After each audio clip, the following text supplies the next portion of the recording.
Hello there and welcome. We're going to talk about something today that I think every busy parent can relate to. And that's the question, how on earth do you find time for your own health? Well, we're going to explore a really simple, totally achievable way to feel better that's actually designed to fit right into that beautiful chaos we all call parenthood. I mean, it's a constant juggle, isn't it? You've got the school run, the work deadlines, that mountain of laundry that never seems to shrink, and of course, making sure everyone else is fed and happy.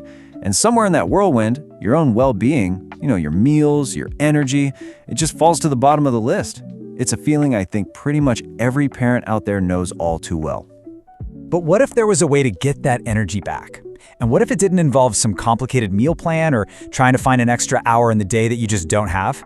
That's exactly what we're going to get into. This is all about working with your busy life, not fighting against it. Okay, so let's get right into it. We're calling this time-saving fasting.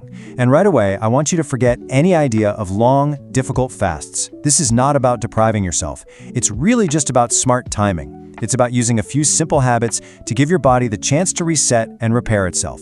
It's all about being efficient with your time and energy. So, here's our game plan. We'll start by talking about the parent's health dilemma. Then, we're going to walk through a day using this approach: a morning reset, a midday power-up, and an evening wind-down. And finally, we'll cover the really simple general rules that make this whole thing work. Think of it as your guide to getting your energy back. All right, first up, let's get right to the heart of the matter. This section is all about that core challenge that so many of us as parents are up against, day in and day out. This quote just says it all, doesn't it? You spend all this time making sure the kids have their balanced meals, and then you just end up grabbing their leftovers off the plate as you're cleaning up. It's a totally natural instinct, but over time, that constant self-sacrifice just leaves you feeling completely drained. This is all about how to start filling your own cup first, because when you do that, you actually have more to give. So, where do we start? Well, it all begins in the morning. And the best part? We're not talking about getting up at 5 a.m. to hit the gym. Not at all.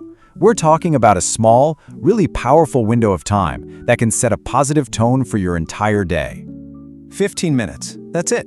Seriously, this isn't some intimidating hour-long commitment. It's about the time it takes for your coffee to brew or to listen to a couple of your favorite songs. This is the real key to making it stick. It feels totally manageable, right from day one.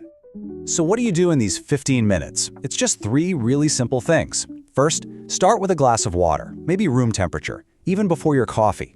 It just helps rehydrate your body after sleeping and kind of wakes up your metabolism. Next, a little light stretch. Nothing crazy. Just reach for the ceiling, try to touch your toes. It gets the blood flowing and helps you feel more alert. And finally, just try eating breakfast a little bit later.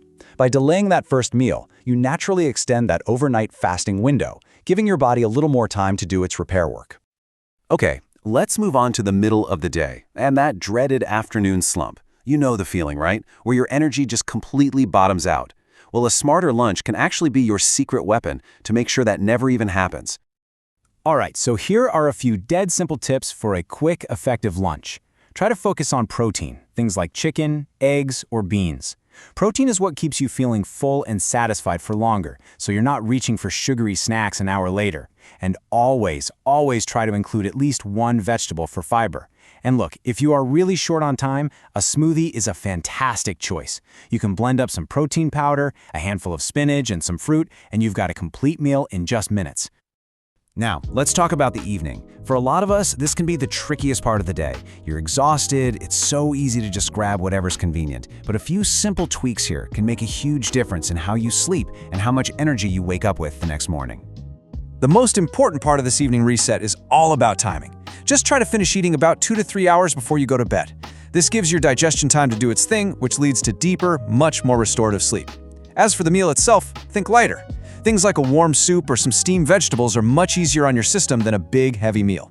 And hey, if you're worried about feeling hungry later, a small protein shake can really help keep you satisfied until morning. Okay, so we've walked through the different parts of the day. Now let's just zoom out a bit and look at the simple principles that hold this all together. Because this is not about rigid, strict rules. It's about a flexible approach that actually fits into your real life. So this is the goal, a fasting window of about 12 to 14 hours. Now that might sound like a lot, but it's probably simpler than you think. For example, if you finish dinner at 7 p.m., you just wait until somewhere between 7 and 9 a.m. for breakfast. That's it. During this window, your body kicks into this amazing self-cleaning process. You can think of it like your body's own spring cleaning crew, going in and repairing damage. It's a really essential break that helps keep you feeling your best. So here are the 4 gentle rules to keep in mind. 1. Just aim for that 12 to 14-hour window on most days. 2. Stay hydrated. Water, herbal tea, black coffee, all great. This is so important for keeping your energy up. 3. Try to combine this with some light activity, like a walk or that morning stretch we talked about. And 4, and honestly, this is the most important one, don't force it. Listen to your body. If you're feeling exhausted or unwell, just take a break. This is all about progress, not perfection. Now, I can already hear some of you thinking, my weekdays are way too unpredictable for any kind of routine. And you know what? That is perfectly fine. If that's your life, there's another really powerful strategy you can use. Just use the weekend for a focused reset. And here's how that 2-part strategy works. On Saturday, you can have a food reset. You'd focus on light, really easy-to-digest meals to give your whole system a bit of a break. Then on Sunday, you shift to an activity reset. Maybe you do some light exercise in the morning, or you take the whole family out for a long walk in the afternoon. It's just a great way to gently boost your metabolism for the week ahead. So, what's the result of all this? Well, this chart gives you a pretty good idea of the kind of improvements you can start to feel. You'll see boosts in your daily energy levels and your metabolism for sure, but notice that big jump in sleep quality. Getting better sleep has this incredible ripple effect on absolutely everything else. These aren't just small things, they can fundamentally change how you feel every single day. So, let's do a quick recap of the main points. A simple 15-minute morning routine really can change your whole day. A smart lunch helps you beat that afternoon fatigue. An early, light dinner means you sleep better. And a few gentle, flexible rules are what make this whole thing sustainable in the long run. And let's finish with this thought. This is not about some radical, perfect overhaul of your life overnight. It's really just about embracing small, consistent changes.